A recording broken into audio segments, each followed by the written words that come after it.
Hi friends, good morning. Welcome to the next class. आज हमारी class जो होने वाली है वो प्रेपोजिशंस पे करेंगे। ठीक है, प्रेपोजिशंस अगेन इम्पॉर्टेंट पार्ट है इंग्लिश ग्रामर का, इंग्लिश सेंटेंस स्ट्रक्चर का। तो ध्यान से फॉलो करिएगा कि प्रेपोजिशंस कितने टाइप्स के होते हैं, कहाँ कहाँ यूज़ होते हैं और क्या उनके रूल्स होते हैं जो आपको फॉलो करने होते हैं। चलिए, तो स्टार्ट करने से पहले एक बार मैं अपडेट कर देता हूँ। अपना इंग्लिश चैंपियंस कोर्स है, आप में से काफ़ी लोग अभी तक रजिस्टर कर चुके हैं। इसमें आपको सारी क्लासेस के पीडीएफ मिल जाएंगे जो जिससे आप रिवाइज कर सकते हैं। डेली हम लोग क्विज करते हैं इडियम्स के, वोकैबलरी के, टेंसेस के, जिससे आपको जो प्रीवियस ईयर में आपके क्वेश्चंस आ चुके हैं उनको हम लोग टेस्ट करते हैं क्विज में। प्लस डेली एक 20 क्वेश्चंस का मैं क्विज सेंड करता हूं जो कि आप लोग प्रैक्टिस करते हैं daily, day to day basis पे, और उसके आंसर्स नेक्स्ट डे आपको मिल जाते हैं। उसके अलावा आप सारी पढ़ाई कर रहे हैं लेकिन कहीं ना कहीं आप अटक रहे हैं, आपको कोई रूल नहीं समझ आ रहा है या कोई क्वेश्चन नहीं समझ आ रहा है, तो जो डाउट क्लियरिंग है वो एक बहुत इंपॉर्टेंट पार्ट होता है। तो मेरे साथ आप कनेक्टेड हैं व्हाट्सएप पे और टेलीग्राम पे, तो आप डाउट क्लियर करवा सकते हैं और कोई भी क्वेश्चन पूछ सकते हैं, कोई भी कॉन्सेप्ट क्लियर करवा सकते हैं। चैंपियनशिप कोर्स जो है अपना इंग्लिश चैंपियंस कोर्स 500 रुपीज़ का कॉस्ट है। पूरे एक साल तक आपको सारा कंटेंट मिलता जाएगा। जैसे ही आप पे करेंगे, जैसे ही आप ज्वाइन करेंगे, इंस्टेंटली आपको सारा कंटेंट जो आप ज्वाइन करेंगे उसके बाद का तो मिलेगा ही, उसके पहले का भी सारी पीडीएफ्स आपको एक्सेसिबल हो जाएंगी। तो चैंपियंस कोर्स ज्वाइन करने के लिए आप इस नंबर पे मैसेज कर दीजिए, मेरी टीम आपको रीच आउट करके आपको इस कोर्स में रजिस्टर करवा दिए और सारा कंटेंट इंस्टेंटली शेयर करने लग जाएंगे। तो अब देखते हैं प्रेपोजिशन क्या होता है। Prepositions are words that show the relationship between a noun और a pronoun and other words in a sentence. ठीक है, प्रेपोजिशन ऐसे वर्ड है जो नाउन या प्रोनाउन को बाकी वर्ड्स से ज्वाइन करते हैं और उनका एक रिलेशन बनाते हैं उनके बीच में। ये कॉन्टेक्स्ट देते हैं और स्पेशियल और टेम्पोरल रिलेशनशिप देते हैं। अब ये दोनों वर्ड्स इंटरेस्टिंग है आप लोग के लिए, हो सकता है कई लोगों के लिए ये दोनों वर्ड्स भी नए वर्ड्स हो। तो स्पेशियल का क्या मतलब होता है? स्पेस। स्पेशियल मतलब स्पेस या फिर पोजीशन। ठीक है, किस जगह है। स्पेस, स्पेशियल मतलब कि ये टेबल के ऊपर है, टेबल के नीचे है, चेयर के ऊपर है, मतलब स्पेस में वो चीज़ कहाँ पे है, एक पोजीशन कहाँ है उसकी, वो कहते हैं स्पेशियल उस चीज़ को। और टेम्पोरल आप बात करते हैं जब हम, तो टाइम की बात होती है। जब भी टाइम का कॉन्सेप्ट आएगा तो उसको हम एक टेम्पोरल वर्ड यूज करते हैं टू डिफाइन कि हम टाइम के कॉन्सेप्ट की बात करने वाले हैं यहाँ पे। ठीक है, तो स्पेशियल और टाइम, तो प्रेपोजिशन जो है वो पोजीशन और टाइम की रिलेशनशिप बताने के लिए यूज किए जाते हैं। कॉमन प्रेपोजिशंस क्या है? बहुत सारे वर्ड्स हैं यहाँ पे, कई सारे वर्ड इसमें रिपीटेड भी होंगे, तो आप लोग ऐसे कंफ्यूज मत हो जाइएगा कि ये तो बार बार वही वर्ड्स आ रहे हैं, क्योंकि उन वर्ड्स का डिपेंडिंग कि किस सेंटेंस में यूज हो रहा है, कैसे यूज हो रहा है, उनके मीनिंग्स अलग अलग बनने लग जाते हैं। मेनली आपको ध्यान रखना है कि लोकेशन और पोजीशन का मीनिंग बन सकता है, सेकंड बन सकता है टाइम का मीनिंग, थर्ड बन सकता है डायरेक्शन और मूवमेंट, और फोर्थ है कोई अदर टाइप का रिलेशनशिप। ठीक है, तो ये सारे वर्ड्स जो हैं वो हमारे प्रेपोजिशंस में आते हैं। ठीक है, इनको आप देख लीजिए, नोट्स बना लीजिए। जो मैं पीडीएफ सेंड करूंगा उसमें भी मैं ये लिस्ट को सेंड कर दूंगा और along with their Hindi translation मैं सेंड कर दूंगा इनको। ठीक है, चलिए, सिंपल प्रपोजिशंस क्या होते हैं? जो सिंगल वर्ड के प्रपोजिशंस होते हैं, जैसे कि in, on, at, to, from, by, with, for, of, up, down, over, under. जो एक एक वर्ड का प्रपोजिशन होता है वो कहलाता है सिंपल प्रपोजिशन। जैसे कि अब ये क्या बोल रहा है? The book is on the table. ठीक है, ऑन यहाँ पे हमारा प्रपोजिशन है, तो ये क्या कह रहा है? जो बुक है वो टेबल के ऊपर रखी है, तो एक पोजीशन बता रही है ना। जो बुक की पोजीशन बता रही है कि टेबल के ऊपर है, तो ऑन यहाँ पे प्रपोजिशन हुआ। She went to the store. अब वो कहाँ गई? वो गई स्टोर में, तो टू, ये नाउन हो गया पर्सन, ये एक नाउन हो गया अपना जो स्टोर है। उन दोनों को हमने कनेक्ट कर दिया कि वो गई स्टोर पे, तो टू हमारा यहाँ पे प्रपोजिशन हो गया। ही अराइव्ड बाय ट्रेन। ठीक है, अगेन दो नाउन्स हो गए, एक नाउन हो गया एक पर्सन ही, एक नाउन हो गया हमारा ट्रेन। तो ये पहुंचा, ही अराइव्ड बाय द ट्रेन। तो बाय यहाँ पे क्या है, प्रेपोजिशन हो गया हमारा जो दो नाउन्स को कनेक्ट कर रहा है, उनका एक रिलेशन बता रहे कि वो ही अराइव्ड। अब वो कैसे आया, ट्रेन से आया, तो बाय ट्रेन। ठीक है, तो ये कुछ हमने एग्जांपल्स देख लिए। ऐसे हमारे जितने भी हम सेंटेंसेस और जितने भी हम पैराग्राफ्स आगे क्लासेस में करने वाले हैं, उसमें बहुत जगह प्रेपोजिशंस आएंगे, और जहाँ जहाँ पे आएंगे वहाँ पे मैं आपको पॉइंट आउट करते रहूँगा कि ये प्रेपोजिशन का यहाँ पे यूज़ हो रहा है और किस फॉर्म में यूज़ हो रहा है प्रेपोजिशन का।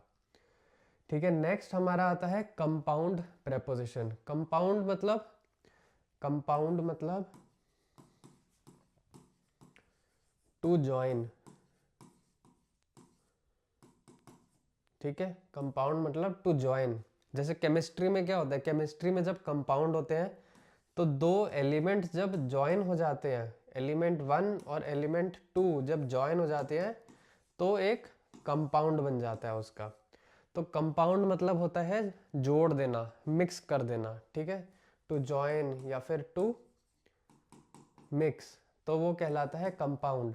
तो अब कंपाउंड प्रेपोजिशन का क्या मतलब होगा कि अब हम दो वर्ड्स को ज्वाइन कर देंगे, दो प्रेपोजिशंस को ज्वाइन कर देंगे, तो वो बन जाते हैं हमारे कंपाउंड प्रेपोजिशंस। जैसे कि these are prepositions made up of two और मोर वर्ड्स, जैसे according to, because of, in front of, next to, instead of, out of, due to और इन स्पाइट ऑफ। ठीक है, अब है क्या, इन सारे वर्ड्स के मीनिंग्स जो हैं हम लोग हिंदी में लर्न करेंगे, जो एक पीडीएफ मैं शेयर करूंगा उसमें। ठीक है, उसमें मैं पूरी एक लिस्ट दूंगा और उसका एक हिंदी ट्रांसलेशन दे दूंगा कि आप उसको रेफर कर पाएँ, उससे रिवाइज कर पाएँ कि कंपाउंड प्रेपोजिशंस के क्या मतलब होते हैं। ठीक है, वो पीडीएफ जो होगी वो अपने चैंपियंस के ग्रुप में आपको मैं भेज दिया करूंगा। चलिए एग्जाम्पल देखते हैं। अब एग्जाम्पल क्या है, according to the weather forecast it will rain tomorrow. ठीक है, अब यहाँ पे अकॉर्डिंग टू जो है वो है हमारा कंपाउंड प्रेपोजिशन, कि वेदर फोरकास्ट के मुताबिक कल बारिश होगी। ठीक है, विल रेन ये हमारा फ्यूचर हो गया, विल हमारा मॉडल वर्ब हो गया, और रेन हमारा जो V1 इन्फिनिटिव फॉर्म में वर्ब आ गया। ठीक है, तो फ्यूचर हमारा ऐसे लिखा जाता है मॉडल प्लस इन्फिनिटिव, जो उसका बेस फॉर्म है वर्ब का। तो इट विल रेन टुमारो। ठीक है, तो अकॉर्डिंग टू हमारा प्रेपोजिशन होता है। The car is parked in front of the house. ठीक है, अब कार कहाँ पार्क्ड है, इन फ्रंट ऑफ द हाउस। तो इन फ्रंट ऑफ हमारा एक जगह बता रहा है। ठीक है, कि कार घर के सामने पार्क्ड है, तो एक लोकेशन बता रहा है। तो लोकेशन बता रहा है तो इट मीन्स ये प्रेपोजिशन है, लेकिन ये तीन वर्ड्स का प्रेपोजिशन है, इन फ्रंट ऑफ। ठीक है, नेक्स्ट है हमारा in spite of the difficulties they succeeded. In spite of का मतलब होता है किसी चीज के होने के बावजूद भी कुछ और हो गया, जैसे कि मुश्किलों के बावजूद, in spite of the difficulty. English में क्या है, जो वर्ड बाद में आ रहा है हम हिंदी में उसको पहले बोलते हैं। जैसे in spite of the difficulties मतलब डिफिकल्टीज मतलब मुश्किलों के बावजूद भी वो लोग सक्सीड कर गए, वो लोग आगे बढ़ गए, उन्होंने जो काम शुरू किया था वो खत्म कर पाए सही से। तो इन स्पाइट ऑफ भी अपना एक कंपाउंड प्रेपोजिशन आता है। ठीक है, अब ये ऐसे वर्ड्स हैं जो आपको याद रखने पड़ेंगे, ये एक लिस्ट आप बना के याद रख लीजिए। एक मैं भी लिस्ट शेयर कर दूंगा, उससे आपको एक इजी हो जाएगा कंपाउंड प्रेपोजिशंस की लिस्ट याद रखने में, है ना। चलिए नेक्स्ट आते हैं हमारे प्रेपोजिशनल फ्रेजेस। अब प्रेपोजिशनल फ्रेजेस क्या होते हैं, जिसमें एक प्रेपोजिशन फ्रेजेस में एक प्रेपोजिशन आएगा, ऐसे फ्रेज में फर्स्ट आएगा आपका प्रेपोजिशन, सेकंड आएगा आपका अगर होता है तो मॉडिफायर आएगा उसमें, और थर्ड आपका उसमें आएगा ऑब्जेक्ट। ठीक है, preposition plus modifier plus object. Prepositional phrase जो होता है उसमें ये तीन चीजें आती हैं। एग्जाम्पल क्या होता है, इन द मॉर्निंग, सुबह कोई कुछ चीज हुई थी। On the big table, table के बड़ी वाली टेबल के ऊपर। विद माई बेस्ट फ्रेंड, मतलब मैं अपने बेस्ट फ्रेंड के साथ। Due to the heavy rain, बहुत जोर की बारिश की वजह से कुछ हुआ। ठीक है, तो ये पूरे प्रेपोजिशनल फ्रेजेस बन जाते हैं, क्योंकि इनका एक साथ में एक मीनिंग निकल के आता है। एग्जाम्पल देखते हैं, I will meet you in the morning. ठीक है, तो इन द मॉर्निंग हमारा प्रेपोजिशनल फ्रेज बन गया, क्योंकि इस पूरे वर्ड, तीन वर्ड्स के बिना मीनिंग ही नहीं बनेगा इस चीज का। आप अगर बोलो I will meet you in the morning, तो मैं सुबह आपसे मिलूंगा, तो इस पूरे फ्रेज का ही एक सिंगल मतलब निकलता है कि सुबह को, सुबह को मैं तुमसे मिलूंगा। ठीक है, तो ये पूरा एक फ्रेज बन गया। नेक्स्ट है, the cat is sleeping on the soft cushion. ठीक है, वो कहाँ सो रहा है, ऑन द सॉफ्ट कुशन।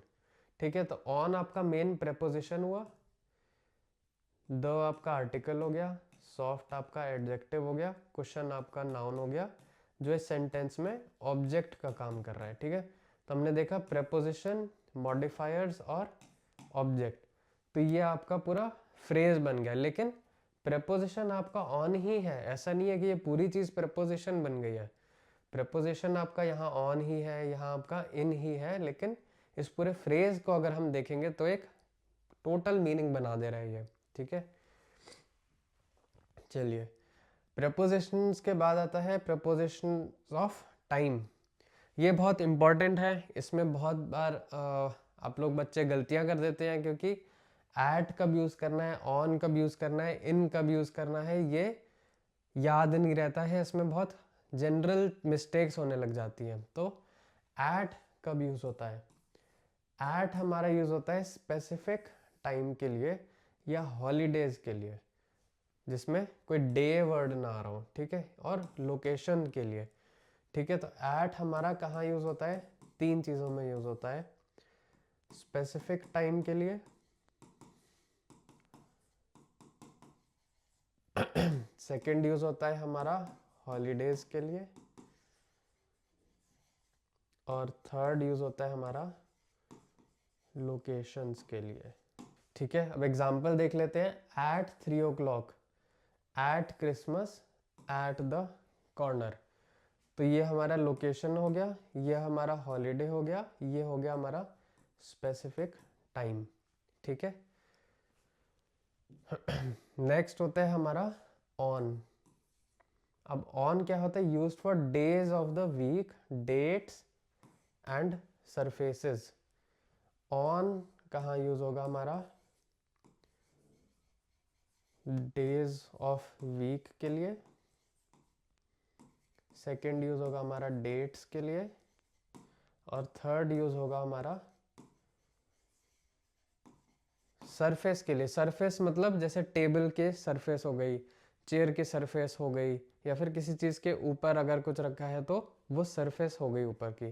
ठीक है, एग्जाम्पल देखते हैं। On Monday, on July 4th, on the table. तो ये हमारी सरफेस हो गई, ये हमारा डेट हो गया, और ये हो गया हमारा डे। ठीक है, अब याद रखिएगा इन क्या यूज होता है। अब इन यूज होता है हमारा months, years, seasons, parts of the day या एनक्लोज्ड स्पेसेस। एनक्लोज्ड स्पेसेस मतलब किसी रूम के अंदर, किसी जगह के अंदर। एनक्लोज मतलब किसी के अंदर, कोई बंद जगह होती है। एनक्लोज्ड मतलब क्लोज्ड स्पेस जिसकी बाउंड्रीज होती हैं या जिसमें वॉल्स होती हैं, उसको हम बोलते हैं एनक्लोज्ड स्पेस। ठीक है, तो months in July, years in 2024, seasons in summer, parts of the day in the morning, या फिर एनक्लोज स्पेस मतलब कोई बंद जगह जैसे इन द बॉक्स। ठीक है, तो आप याद रखिएगा कि एट कहाँ यूज होगा, ऑन कहाँ यूज होगा और इन कहाँ यूज होगा। नेक्स्ट हम देख लेंगे प्रेपोजिशंस ऑफ प्लेस। अब देखिए हमने पिछले वाले में भी इन, ऑन और एट ही देखे थे, और प्लेस में भी इन, ऑन और एट ही देख रहे हैं। ठीक है, तो कई बार सेंटेंसेस में आपको ये सेम वर्ड्स मिलेंगे, लेकिन डिपेंडिंग कि वो कहाँ यूज हो रहा है, उसका ऑब्जेक्ट क्या है, और सेंटेंस में बेसिकली किस चीज़ की बात हो रही है, तो उस हिसाब से वो प्रेपोजिशन ऑफ प्लेस बन सकता है या प्रेपोजिशन ऑफ टाइम बन सकता है। इन कैसे यूज होता है? इन यूज होता है used for enclosed spaces, countries, cities और general area.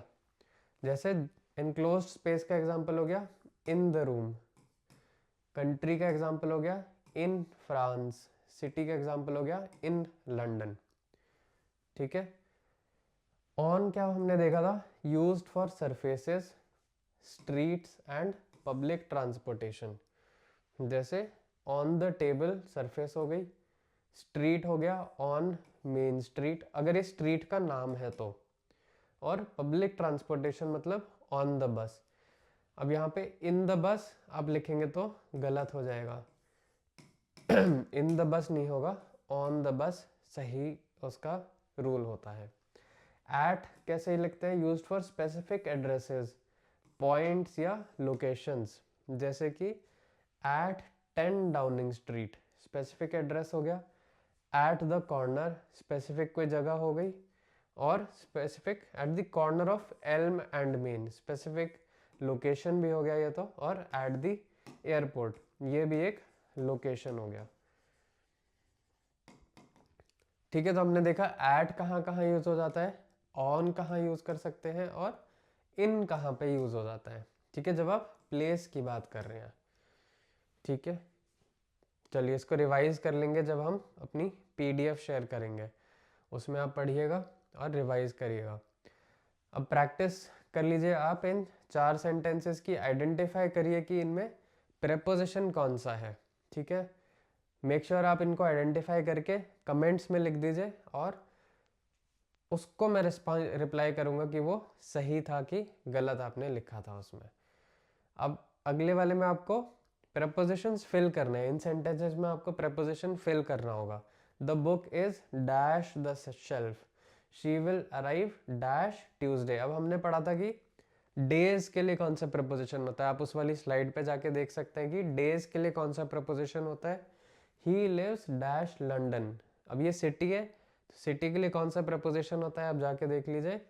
They went dash the park. अब यहाँ पे एक लोकेशन वाला प्रपोजिशन होगा, लेकिन आपको वर्ब का भी मतलब समझना है कि वो पार्क गए। ठीक है, तो अब वहां पे ये नहीं है कि जो हमने पहले पढ़ा था जरूरी नहीं है कि वही वाला प्रपोजिशन लगेगा। जैसे कि हमने लोकेशन के लिए पढ़ा था कि एट भी यूज होता है लोकेशन के लिए, एट द एयरपोर्ट। तो अब यहाँ पे एक्चुअली एट नहीं आ सकता है, they went at the park गलत हो जाएगा। तो आपको वेंट के साथ जाने वाला एक प्रपोजिशन चूज करना होगा। तो आप यहाँ पे भी प्रपोजिशंस चूज करके कमेंट्स में लिख दीजिए, और फिर हम देखते हैं कि कितनों ने सही आंसर किया है। ठीक है, नेक्स्ट हमारी जो क्लास होने वाली है वो इंटरजेक्शंस पे होगी। चलिए मिलते हैं हम इंटरजेक्शंस की क्लास में।